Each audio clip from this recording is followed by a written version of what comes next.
blows my mind to just go to the hospital for like the flu or a fever. Because I'm like, those are simple things that you could really handle at home, but this just kind of just shows just how disconnected we are. And we put so much faith into what do they call it, modern medicine.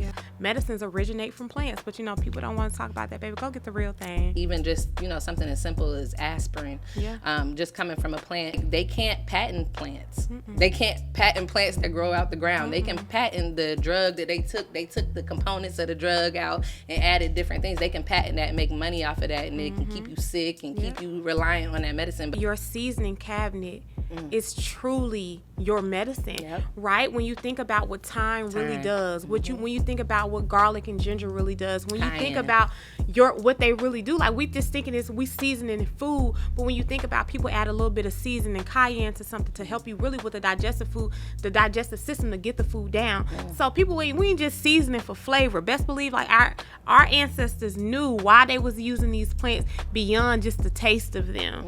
And so it gets very, very layered.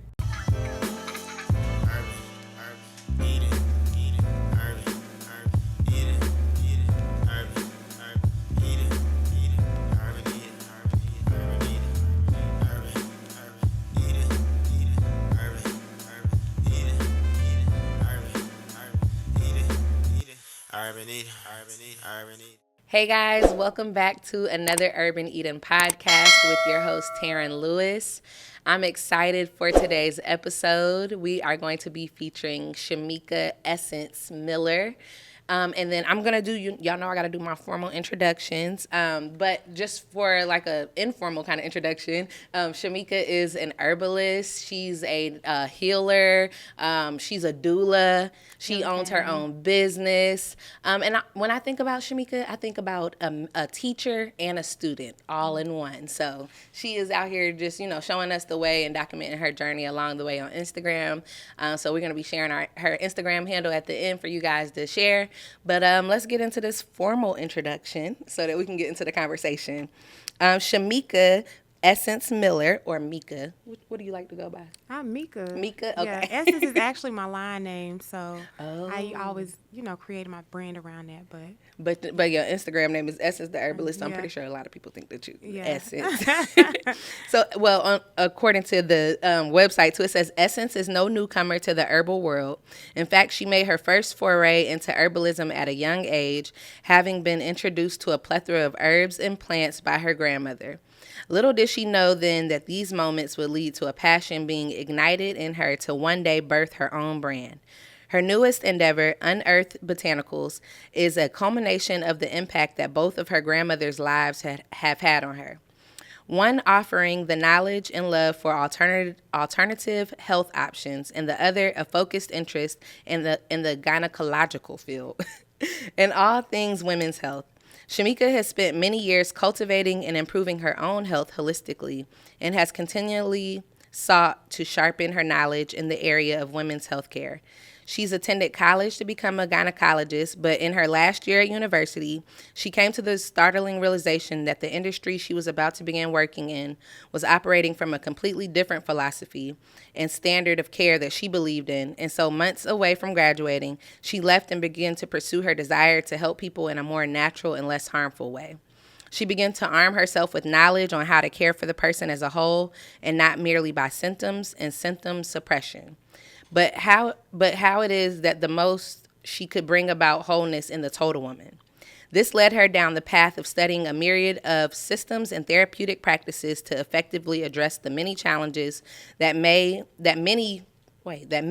face women in their body. Over the years, she has worked with many women in various capacities, not limited to birth work, postpartum care, fertility, fibroids, endometriosis, ovarian cyst, and other health complications. Essence has found it a great pleasure to have assisted so many women in her work as a holistic health advocate, and she looks forward to assisting you all on your health journey as well.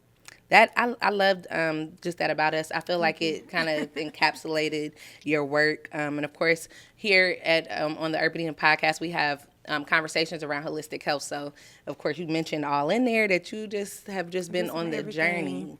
So thank you for being here on the Urban Eden podcast. It's a blessing to have you on here. I appreciate you, sis. No problem.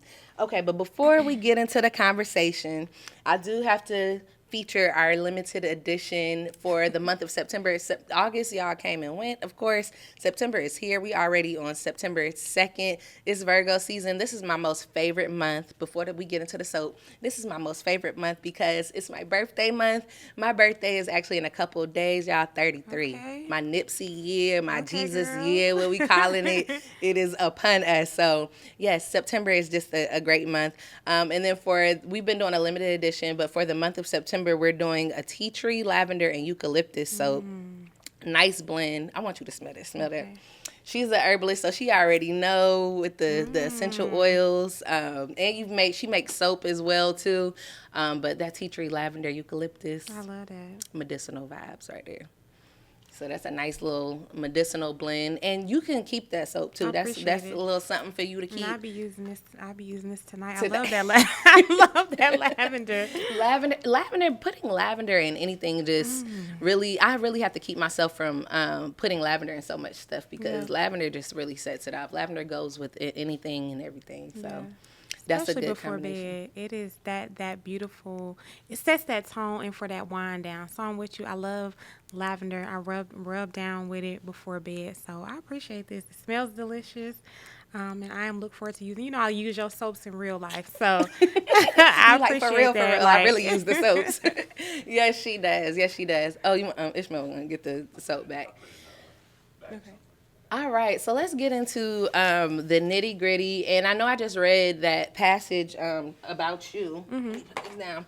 I know I just read the passage about you, but I want to hear from just your words and your experience, your journey. I want you to start with you being a kid and just, your life with plants at that point.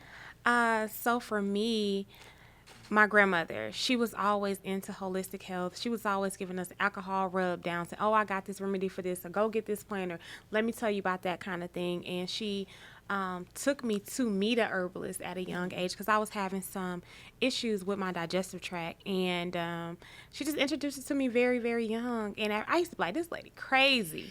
Like, girl, what are you talking about? Like, you always think you know something, but she knew what she knew.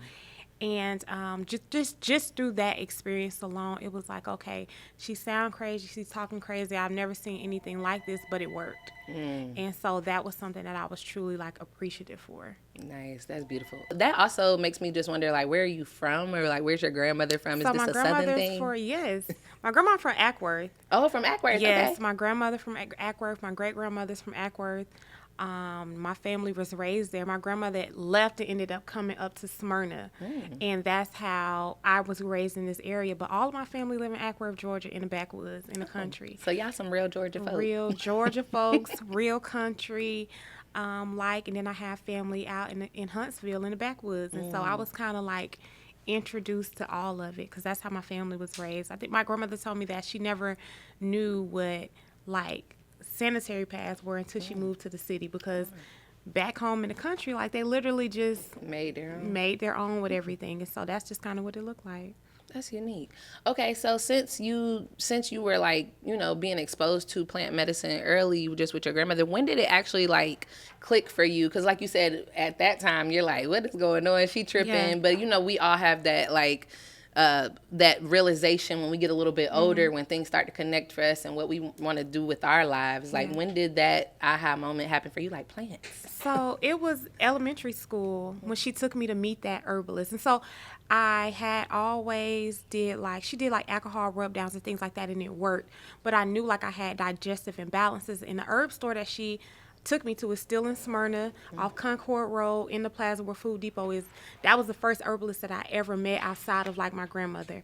And she took me and she introduced me into Cascara sagrada, a laxative. and a laxative because I was having digestive issues. No matter what it is, I was always in balance. And back then I didn't know a lot about nutrition and water and eating properly, because even though that we were into holistic health from taking natural things, the diet wasn't in alignment. And so, now I'm like, okay, well, I should have probably just ate differently and drunk water or whatever. But she introduced me to a herbalist, and it worked. And I was like, wait a minute, I'm gonna try this again. And I tried it, and it worked. And I was like, and it's like no chemicals, like these are just plants. And that was like an aha moment for me. And so I stuck going to the herbal shop, and it's just called the herb shop. And I kept going there, and I actually went back probably about 7 years ago, and I was like, you know what I do now? And they were like shocked. And her mom still works in this little bitty herb shop. Oh, wow. And I was like you really impacted my life. And that's how I got into it. That's dope. And herbalism is truly a lifelong thing. So even for them to just still be having that herb shop, it's like once you know about herbs, it's really like no going back, because herbs are everywhere. When you find out that medicine is just growing, it's everywhere. We walking over it daily. Okay, so so my question for you too really is like, did you feel like in high school like you were still like doing plant medicine, or did it kind of really come about more so like, once you got out of high school, probably after college? No, I still did it in high school. Like I never went the other way. Like once I was introduced to it, I was set on that. So I was never a kid that was like taught to take medicine. My family knew that I was going to look something up and I was going to figure it out, or me and my grandmother was going to figure it out. So I never took any medications throughout middle school, high school, any of that. It was never like my thing. I did take birth control for a bit, but even for that, I learned the natural way of doing things. And then when I went off to college, it was always the same. It was like I would always tell my friends about something. So like it's a journey that I've been on forever. My grandmother introduced me to the plants. I was probably about 3 when I first started learning about liniments and how to take herbs and infuse it with alcohol and apply them topically, because she was saying that I was going through growing pains. And so she would like have me to use the liniments to like rub my legs down and stuff like that as I was growing. And it just followed me on everywhere. Like I never stopped. Wow. Yeah. That's what's up. And what's your grandmother's name? Because you always Quinn. talk about her. Quinn? Quinn. Her name is Quinn? Quinn. I love that. I got that name in my back pocket because, Quentin's names. I'm like, when I have one of my little children, they're going to be named her name Quinn. is Quinn. I love Grandma that, especially Quinn. as a girl name. But you always pay homage to your grandmother. To both of your grandmothers. Again, when we read in our About You bio, you mentioned them. And then even today when you came in, you were mentioning about your grandmother. My grandma. Yeah, so you really just cherish like the wisdom from elders, and really preserving that wisdom and that knowledge that they share, because I think we're part of the same generation, we're the same age, but then our parents, it seemed like it kind of like disconnected. It definitely skipped our parents' generation.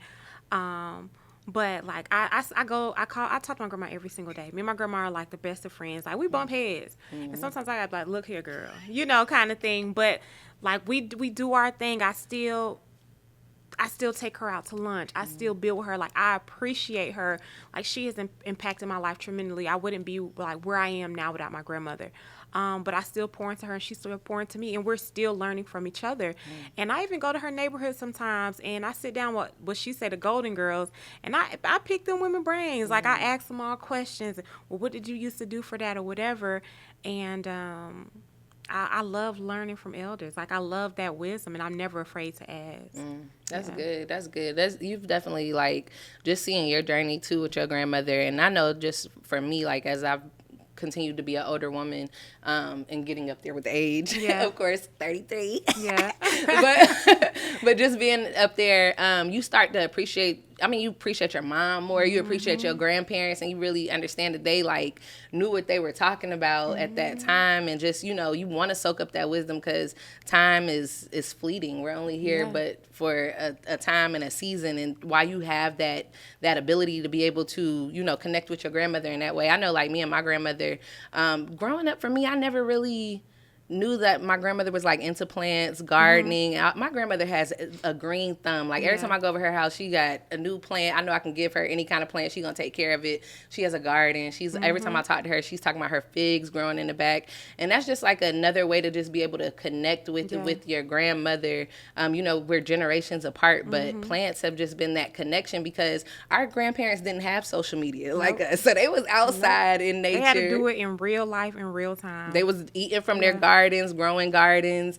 And like you said, using that herbal medicine, you know, pharmacies and apothecaries were more like popular then, and not everybody was necessarily like going to the hospitals. And it's like nowadays, like going to the hospital is just the norm. I be hearing people saying like, oh, I had the flu and I went to the hospital, and I'm like, it just blows my mind to just go to the hospital for like the flu or a fever, because I'm like, those are simple things that you could really handle at home, but this just kind of just shows just how disconnected we are. And we put so much faith into what do they call it, modern medicine. We put so much faith into that. And then even what you said in your about us is like a lot of the medicine is just focusing on like the symptoms. They're not focusing on like the root and what's really causing it. And even like you said back then you were, you know, trying to work on something that was with your digestive system, and you were using the herbs, but you said something that was so key, that you weren't focused on the diet as well. And like the diet part, and even like with us being in skincare right now, you know, we get so many people that's like, oh, I need this for my skin, and what can you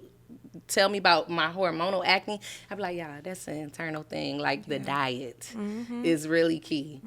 The diet. And have throughout your studies, because I see you as like a student, and I know like even for me, I'm like diet is really big, but I feel like I wanted to like kind of go to school more to like learn more about nutrition, because I feel like nutrition is something that you have to learn. Like you said, people don't necessarily like know dietary restrictions or the things that you should be incorporating in your diet. What has your journey been like for your diet? Because you done lost weight, everything, eating better. We've been friends on social media for quite some time, so I've been following the journey. But yes, how has your journey been like with diet and just, you know, eating right for your blood type? What have you been doing with your journey? So for me, I focus more on like insulin resistance. I find that a lot of different hormonal imbalances have to do with what we're consuming. And so I stick to more so of a low carb diet and maintain that. Insulin resistance has a lot to do with the endometriosis and a lot of different hormonal imbalances. And so I kind of stick to that. When I work with people, I work with them on an individual basis, because you got to look at the whole person and look at the whole plant. And oftentimes people have this misconception of like wellness and lifestyle and thinking that, oh, I have to be vegan for this or I have to be plant-based for that. And it may not necessarily be healthy. For you. Right. What is that for you? It's not for everybody. And so oftentimes we're, you know, jumping on fads out of popularity, but don't consider like health. And so for me, I had to really learn to like what works for me. So I've been vegan, I've been vegetarian, I've been plant-based, and I had to learn and I had to experiment to identify how my body responded to it.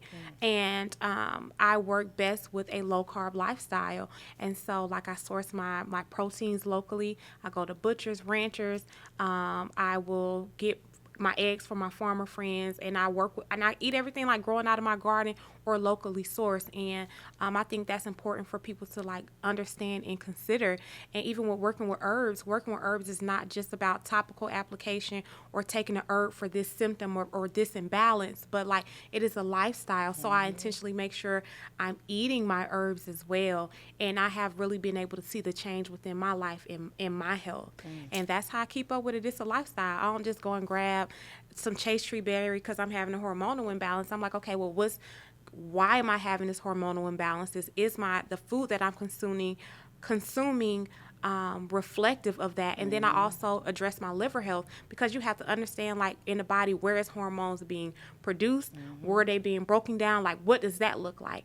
And so I got away from like consuming alcohol and all those things, because I understand the function of the liver. So I had to really learn like human anatomy and learn my body and really learn how to read my body and what is my body telling me and make changes over time. And that's important because your body is gonna speak to you. Like, we go to the doctor and find out, oh, boom, we had cancer, but it's or any kind of big thing that might come up, any kind of disease in your body, but it's like it was already forming. And like you said, but you have to take a look back at your lifestyle. Like, what have I been doing? You kind of convicted me a little bit when you said you just stopped drinking alcohol. That's my one vice. Like, I know, but it really doesn't do anything for you. But it doesn't do anything for you. It's fun. Like, don't get me wrong. Like, if I go out sometimes with my friends or, get out with my line sisters, sometimes they might like, oh, let's have a drink.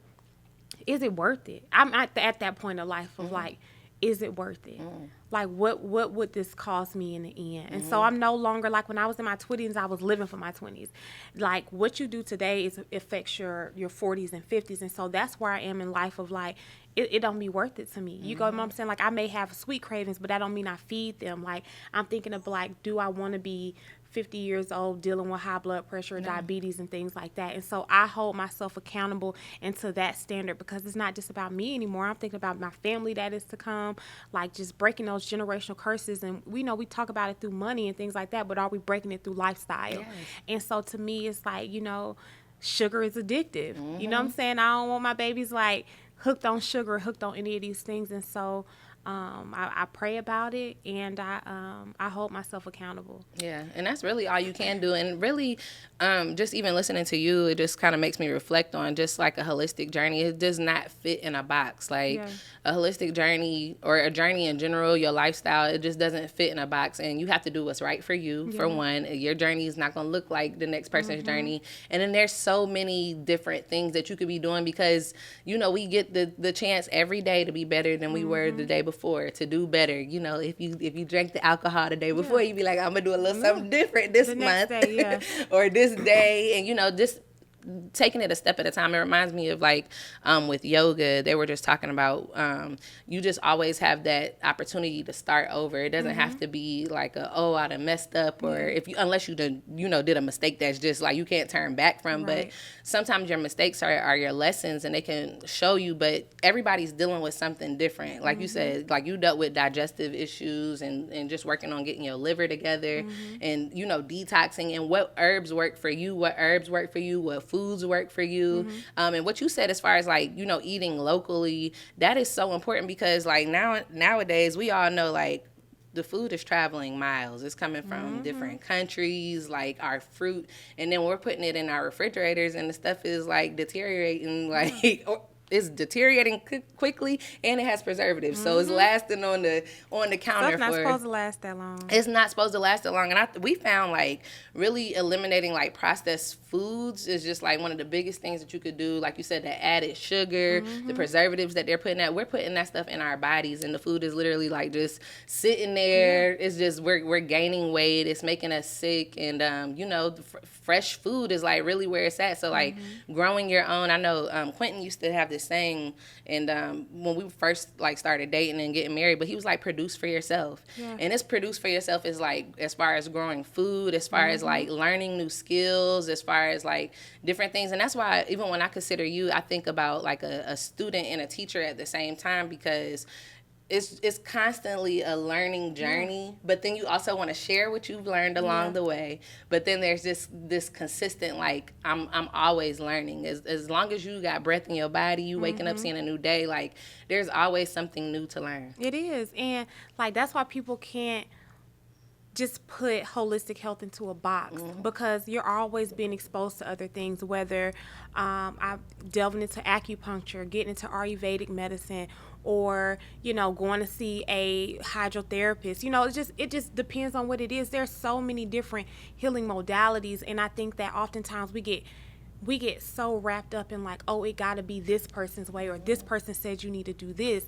And like you said, like we're constantly learning. And so the essence that you probably met 3 years ago, baby, you ain't getting her today, because I'm leveled up on my skills. I've leveled up on my knowledge. I'm sat at the feet of some different people. And so I'm always learning and adjusting within that capacity, so that I can not only be a service to my whole self, but to the entire community, and consider everybody. And so, it's no necessarily a right and wrong way to live holistically, but like you said, it's about what you do in those everyday steps that really makes that impact longevity. And so that's what's important. It's just like, even if I go out, okay, I'm gonna turn up a little bit, or okay, I had a little something sweet tonight, but that was last night. It's a whole nother day. Like, I ain't gonna just keep on doing it kind of thing. And I used to be like that. Like, girl, I used to binge on something. Like, girl, I done went to Chipotle 6 times in a week, and now it's not like that. Like, if I go and I get a little fix or something, I say, okay, I have that in that moment. But that next meal, baby, I'm going back to the basics. Right. Like, so I give myself that leeway, because I'm still human. Like, I'm still here. I still be wanting to turn up. I still have these cravings. I just don't feed them all the time. Right. And it's a balance, too. Yeah. It's a balance doing a little bit of those things that, that you love to do, and doing those things that you need to do. Yeah. Sometimes it's not, you don't always want to do the things that you need to do, but again, it's a necessity for a reason. To me, like, one thing is like water. Water is just not delicious. You get what I'm saying? Like, it's just not for me anyway. But I know I got to get up and drink my water first thing in the morning. That's the first thing I do. Like, I know I know I have to stay hydrated, the quality of water and things like that. But I've never in life just been like, oh my gosh, I have to have water. Like, I don't crave water. You get what I'm saying? I crave something sweet, but I don't crave water. So it's just kind of like, it's just things like that of like you said, the things that you have to do and the things that you need to do, and that's just one of those things. And showing up for yourself, pretty much. And you said something important too, just as far as like doing things for the wholeness of yourself and that you can give back to the community. And it just made me think, because for Urban Eden, the flower of life is just the logo that we've always just gravitated to, and we've changed our logo a little bit, so it's not more so the flower of life, but that's our original like logo that we were using. But I always tell, like, even the people that work with us, I always mention the flower of life to them. And I'll just say, because you're just this, see all these circles. You're one of these small circles that's a part of like this big circle. You're a part of this big ecosystem. Yeah. And I think it even kind of goes in line with what we were talking about earlier before the podcast, but just talking about like social media. Because on one side, like, you're living this, you're doing these things, you're doing this journey, you're always like doing something. But then on another side, like, you have to kind of like show what you're doing, and that's a part of like even being a light in the community, is people being able to see what you're doing and to be able to learn from you, and hopefully be inspired. You don't got to copy people, just be inspired. You could be inspired and pretty much incorporate those things into your own life. But social media is really making it to like, that's community like nowadays, and that's the way that everybody's being able to stay connected. But then you also have this like journey where you're like, you want some solitude sometime, because you got to be able to sit and listen, and you're private. I'm very private, and your journey is just your journey is like this personal thing, and it's like on one side you have to make it public, but it's personal. So we talk about balance a lot, but it's just like learning how do you feel that you balance like social media and then also just being on your own journey as well? So I first share what I want to share. I allow people into my life in the capacity that I desire and not how they see fit. And so, and that's just a way for me to like protect myself. Like, even for me, like, my life is not for sale. My family is not for sale. And I say that to say, like, it's not for it's not to be like monetized and things like that. And so I just keep that in mind of like, there's parts of me that I want to keep sacred that I don't want the world to see. And I have that right. And so I hold myself, to that standard. And I hope that people would love me and appreciate me for still wanting like certain levels of privacy. But I also too share with people what I do in real life. So like, this is really me. I'm really in my garden. Like, sometimes, like, I don't get dressed up to go out in my garden. So y'all might see me filming in my pajamas, because in real life I get up in the morning in my pajamas and go cook my breakfast. And if that's what you get on film, that's what you get. And so I'm learning to maneuver in that space of give people me authentically. And that helps me. It helps me within a space of sharing, but I'm social media is a different kind of battle for me. Like, I like you said, I have that moment where I'm like, okay, like, let me share this and let me share that, or if I'm doing something and it's received very well, and that's what I'm appreciative for, though, where people are really making changes because they're learning something. And oftentimes I realize in our community that people don't have the resources. Like, we can say all day, like, go get a book, but what kind of book? What should I be learning about? And so I've just learned to share like different aspects of me to like help people within that space, and I'm still learning. I ask for real-time feedback. What would you like to learn? What would you like to see? And I kind of like give people that. But I realize too that a lot of us don't know about the human body. You get what I'm saying? If I was to step somebody come to me and say, well, I'm having some issues with my heart health, and I'm like, okay, well, what system of the body should we be addressing? And people are completely disconnected. So I'm like, okay, oftentimes I have to take it real back to the basics and share with people within that way. But I'm just trying to like stay flexible and maintain me. I am giving a little bit more of me these days. And not just because I really see that the community needs it. We live in this information age, but even within living in this information age, people are just taking on anything. Like I saw a post this morning, and a girl was on TikTok, and she was upset because somebody told her to take I think it was a tablespoon of moringa instead of a teaspoon, because now people just put any information out here. Yeah. And so like, I was like, dang, that opened, me up to the reminder of why I do tell people about the side effects of herbs and the contraindications and things like that, because it's not a one size fit all. Everything ain't for everybody. Yeah, it's not. And so it's just kind of like, just be a light. That's all I tell myself every day. Like, just be a light, man, and share your truth and in whatever capacity that you feel like you can at that time. Well, thank you for sharing that, for sharing your light. And truly, honestly, I always think about, anytime I think about like ways to help people, I always know that it starts with myself first. Yeah. Like, you got to be able to help yourself first, and you got to be able to make that change in your life, first, before you can go out and actually like, say that it helps other people. Some people are just so concerned with the whole performative act, and I want to share this information that I like read in a book, but you, again, like you said, it's not something that's practical or that you're applying into your life.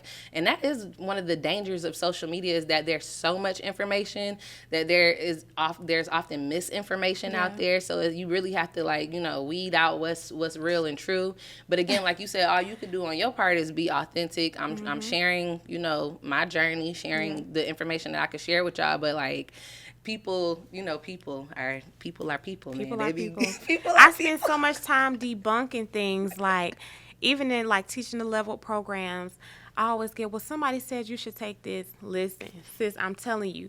You get what I'm saying? Like, you spend so much time debunking or telling people like the recommended dosage is this. I would not ever tell anybody to take a tablespoon of a dry herb, right? I was like, were they taking a powder? Yeah. And I'm like, and that was my thing. She didn't go into that, but I'm just like, people don't understand foundational things. And so I really operate from that integrity piece when it comes to like working with plants and everything. Everything is not good. Everything is not good for everybody. Everything is not of quality. And I've just found myself in a space now more of sharing the disadvantages to working with herbs, so people can understand, like, it's not just because you go out here and get a plant, like it's the end all be all and it's going to be just so beautiful. It does not look like that, because me and you both can take moringa and have a different response to it, with the same plant from the same exact place, and have a different response based on the body. And that's why people got to look at the whole plant and the whole person before you just jump out there using things. And so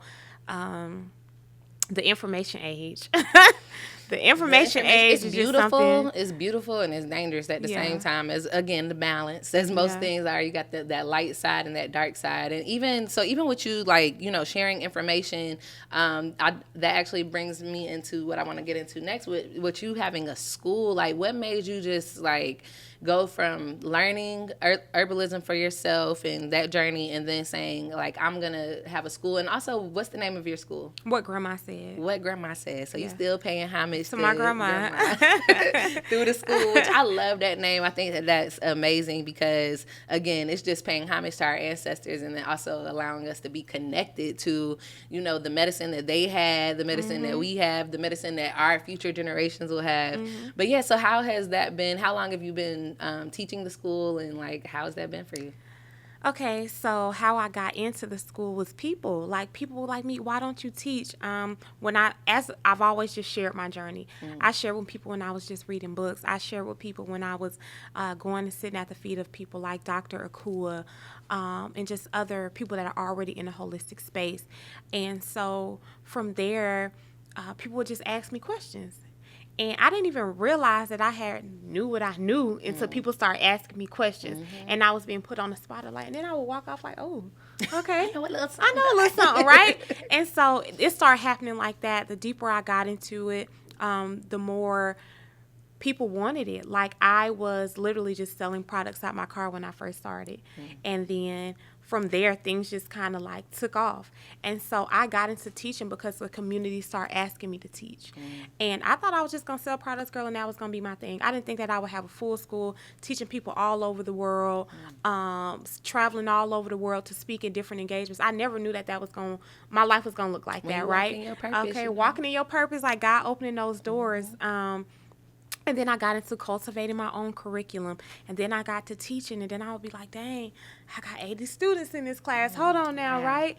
And so the classes begin to excel. And then I start to create other levels of the program. So now we have levels 1 through 4. But we stop people at a foundation. I teach them about human anatomy, creating material medicas. We study different organs of the body, herbs that may assist them for that. We get into nutrition, water. We just break everything down. So I teach people iridology, how to read the eye, how to study the tongue, right? What is the nails telling you? What is the hair telling you? But it's just levels into it. And so as I evolved, my curriculum, my programs, and everything else evolved. And I got into the space because people pulled me into the space. Yeah. That's how I got into it. Yeah. Purpose called. And how long have you been doing it so far? So I have had the school now for 7 years. Wow. 7 years. And I'm just getting into the space to where, like, I went through and had everything done, but now I'm elevating, right? The school took off faster than I did. I was like, hold on, right? Like, y'all come back. Yeah, it got so big. And especially doing this work before COVID. So when COVID hit and people really got back into holistic health, it was like things went through the roof. Like, I had a class one time with 90 students, and it was just like, but we did it. When I say got it done. And people have been studying with me for many, many years. And so it took off. I'm in a space where I'm catching up. Like I said, like, I'm still working with things behind the scene to bring, like, production full force, because I was just teaching on Zoom. Right. Now I'm having, all these other things going on. Yeah. And the school took off faster than me. And so I am catching up to where I have been propelled to just in life. And girl, when I say it's taking off, it's taking off. And just doing some amazing things, yeah.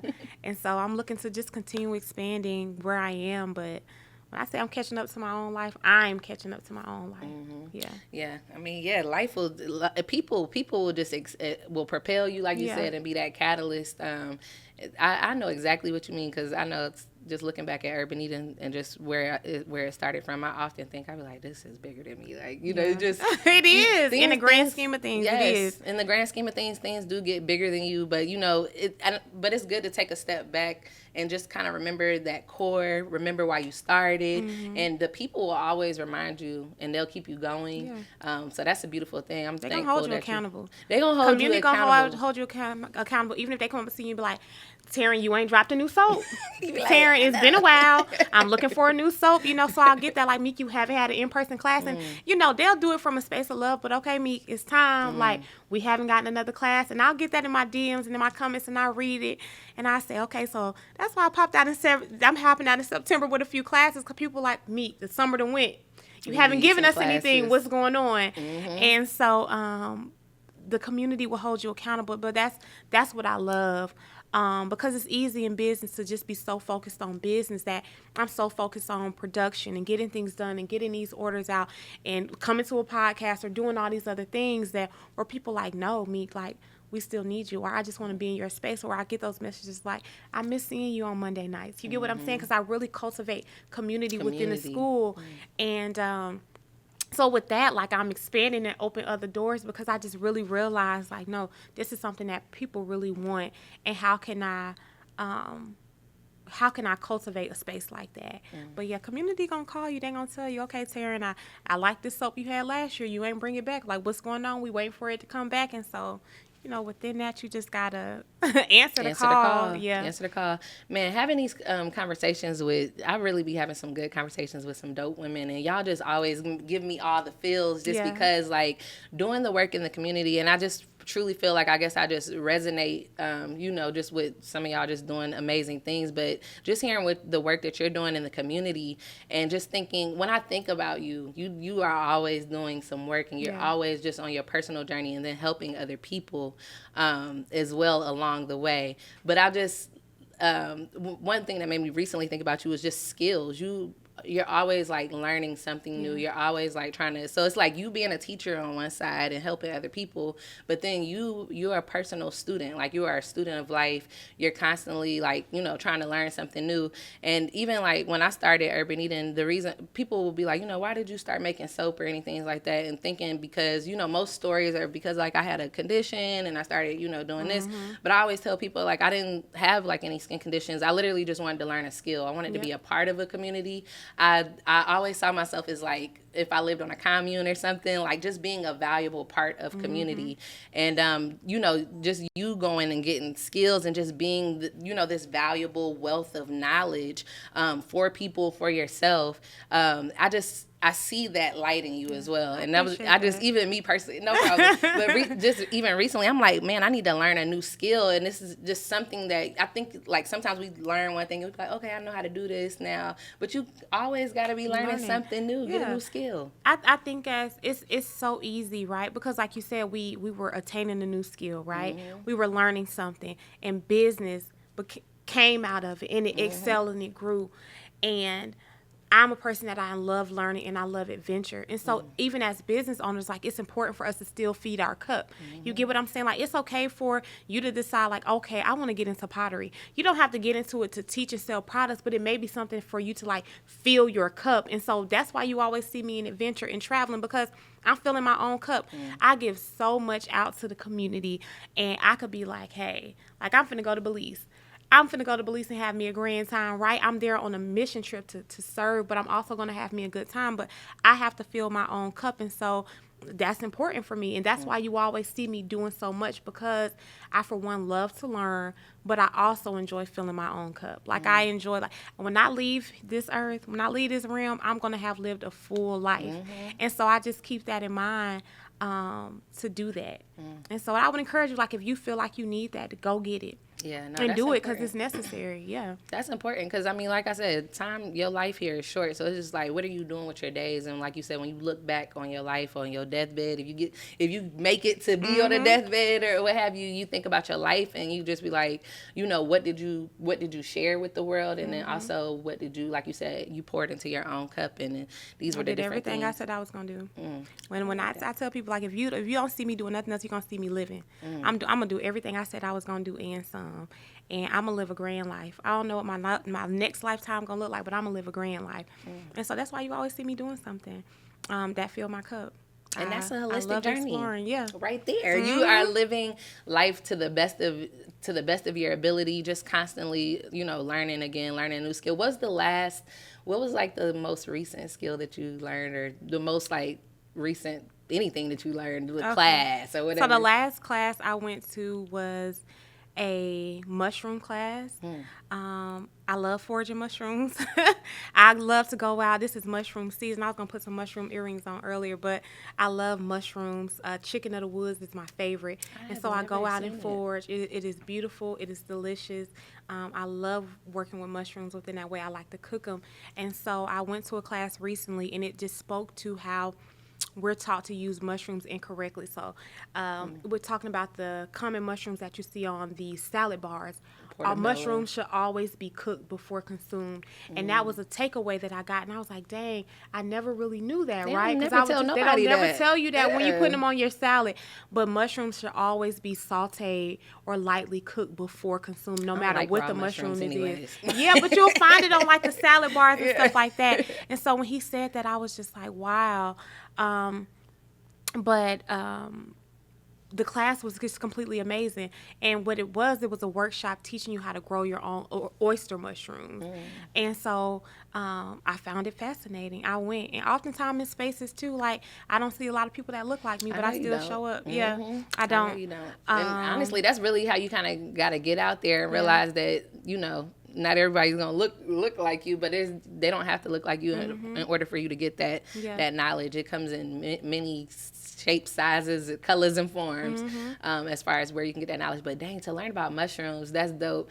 Actually, at the farmer's market, there's a guy who sells like a mushroom kit. And I was actually just recently thinking about getting it. But foraging, oh my gosh, you mentioned foraging, which is, that's like just another love. Oh my gosh, I got to get back into foraging. And I think like one of the most important things that I've even seen, that I've noticed throughout my journey, and one thing that I've noticed throughout your journey, is that foraging, I think it kind of became a little bit more popular than it had possibly been. Maybe because social media just made it feel like it was more popular than what it was. But, you know, you can't go out there just ravaging the land and trying to take everything. And you might not even use all the stuff that you're using, or the medicine just be sitting there for forever you gotta and a day. Leave your worldly ways in the world.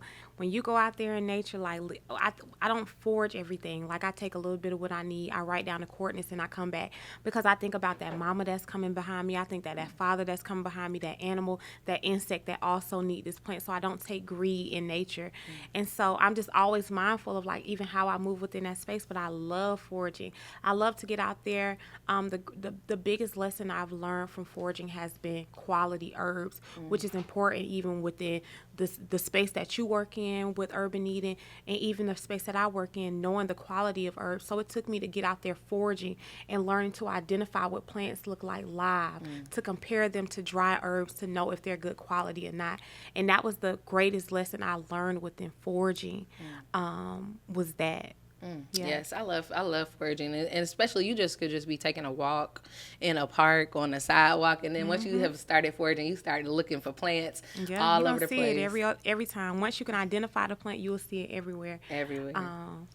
Yeah, I remember the first time I went to a herbal conference several years ago, and I didn't even go with the intention of just like being interested in herbalism at the time. We were working at the farm, and they just asked us, did we want to volunteer? And Rosemary Gladstar was there. This was very like, we were camping outside, and when I saw Rosemary Gladstar was there, I was like, y'all didn't tell me like this was like, y'all didn't tell me that the big name was gonna be here.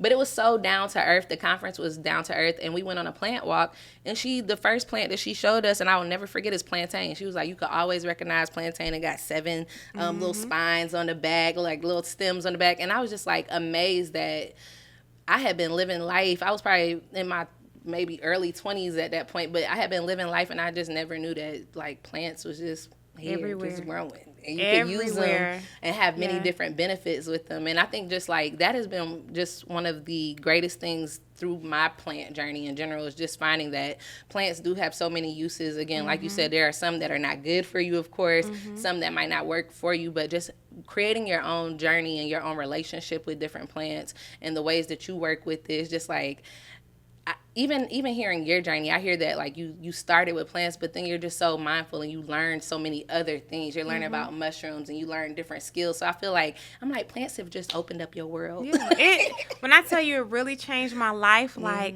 it really changed my life. It has opened me up to so many different things. And I tell people, like, well, people say, like, Mika, like, you're a doula. You help people with fertility and postpartum, and you do this and you do that. I just do herbs in different realms, but all I do is herbs. So even in the space of assisting people with fertility, I'm just assisting people with fertility through other ways as well, but through herbs. All I do is herbs. That's it. All I know is plants. I don't know anything special. All I know is plants. And I can walk into any space and know how to maneuver with plants within that way, because that's what it looks like. Like, once you know that you know that you know, like, can't nobody take that from you. And plants has been my thing. When I tell you it has opened my life and changed my world, like, I never thought I was going to be this person. I never thought I was gonna be this person. Yes. Shout out to plants. They are dope. So I'm glad that they have just come in. I know what you feel. I know what you feel. Like you said, once you done learn a little bit about the plants, and there's a plant for everything. There's a plant for everything. There's a plant for everything. It even when people think it's not, I tell them how half of the medications that you're on originated from a plant. Like, even I told my grandma one time, she was like, hey, I'm going to go get this echinacea from the drugstore. I said, what? Girl, I'm going to get you some real echinacea. From the ground. Okay? Because all you done got is echinacea. They have extracted a part of a plant and added some synthetics to it to speed things up. Let me go get you the real thing. And so when I'm coming by, she'll say, hey, you know, bring me a little bit of that echinacea plant or whatever, because she even had got disconnected for a little bit. But I had to bring her back in because, girl, you showed me the way. What you talking about, right? But yeah, it's like, it's a plant for everything. And most plants most medicines originate from plants, but you know, people don't want to talk about that, baby. Go get the real thing. When I read that in a book that most plants, like, most drugs, pharmaceutical drugs come from plants, like even just, you know, something as simple as aspirin, just coming from a plant. And then also read that, you know, the pharmaceutical company, they're doing their job. You know, their marketing is crazy. They created this disconnect, like we said, with our parents' generation, essentially, where they trust in medicines more so. But, like, they can't patent plants. They can't patent plants that grow out the ground. They can patent the drug that they took. They took the components of the drug out and added different things. They can patent that and make money off of that, and they can keep you sick and keep you reliant on that medicine. But, like, plants, they can't patent that. So they don't even try to, they just take what they can from the plant instead of actually promoting how plants and can. And you won't see the plant on the packaging. They're not going to tell you nothing about the plant, but that's their main active ingredient. They're going to they're going to call the constituent name up in there, call it whatever. But it's a dirty game. But that's why I'm so thankful for the world of plants and herbalism, just that our generation is getting back into that realm and wanting to know about plants, especially as we are, you know, within our communities, especially as we're having families. And I know one thing that you always say, and I've heard it plenty times, is that there should be a herbalist in every home. Household. Like, you should have a herb cabinet. You could, one of the most simplest forms of medicine that you could take is to go take you some plant, put it in some water, boil it, let it steep, and drink that tea. Like, that is that's the most way. simple thing. And oftentimes people don't make the connection, but your seasoning cabinet is truly your medicine, right? When you think about what thyme really does, when you think about what garlic and ginger really does, when you think about what they really do, like, we just thinking is we seasoning food, but when you think about people add a little bit of seasoning, cayenne to something to help you really with the digestive system to get the food down. So people, we ain't just seasoning for flavor. Best believe, like, our ancestors knew why they was using these plants beyond just the taste of them. And so it gets very, very layered. It gets very, very layered to me. And this is off topic, but I learned about the cotton root. Oftentimes in our community, we always talk about our ancestors and the slavery and the things that they endured. But I learned a few years back how cotton root was used to assist with helping them to rid their bodies of the unwanted babies. And I was like, dang, here it is. I'm thinking that we utilized, they were beat and they had to pick cotton. But even within the midst, they learned how to use the plant to assist them when they needed it. And to me, like, it just goes to show, like, how powerful plants are within that way. And, like, when I tell you about things full circle to me, like, what? And that shows that we've always had an intimate relationship with plants. Yes. Always.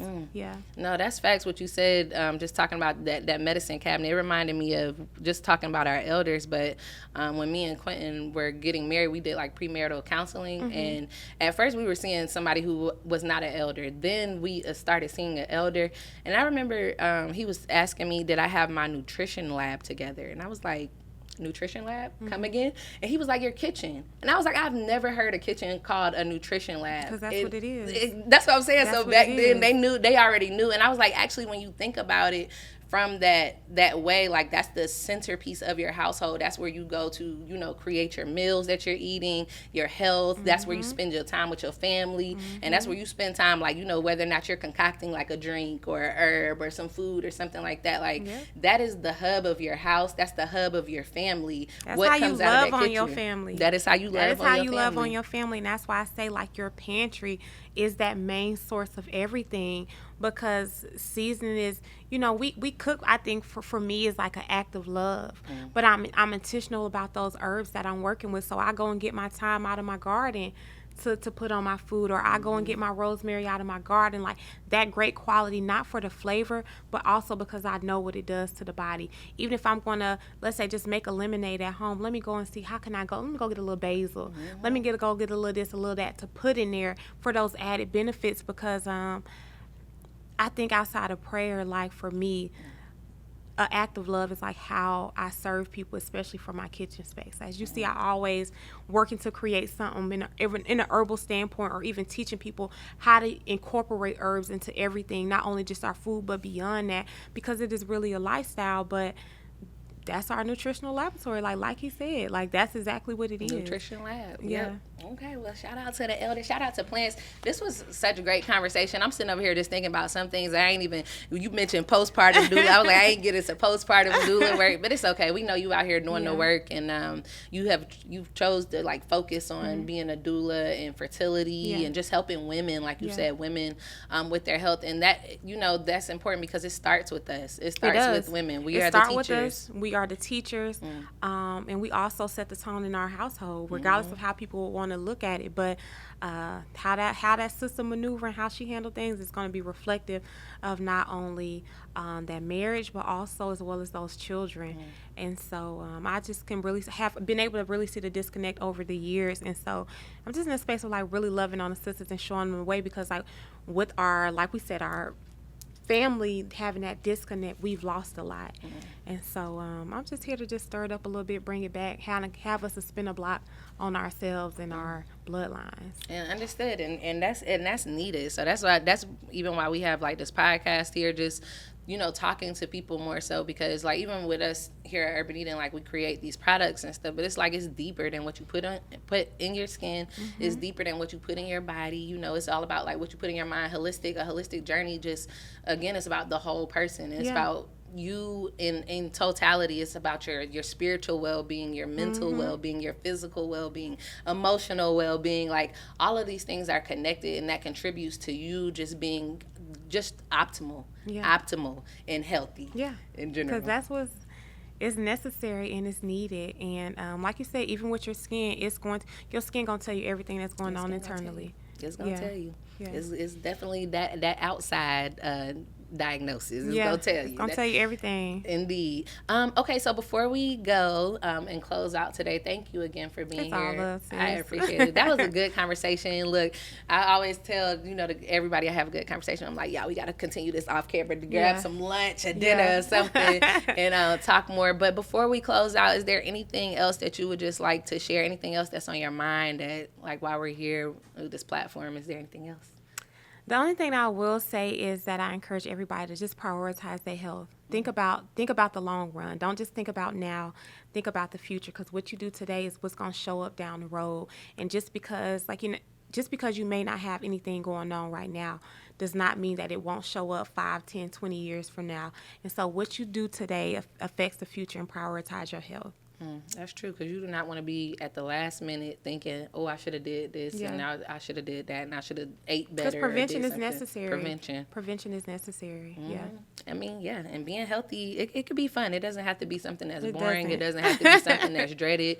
Again, it's always something new to learn. There's always something new along the journey, and the new health, the new wealth is health. Because when it comes to, and this will be my last thing, either you're going to pay for it now or you're going to pay for it later. And that's when I tell people. And people say, well, eating healthy or working with herbs or whatever is a little bit more expensive. You're going to either pay for it now or you're going to pay for it later. And for me, I'd rather pay for it now.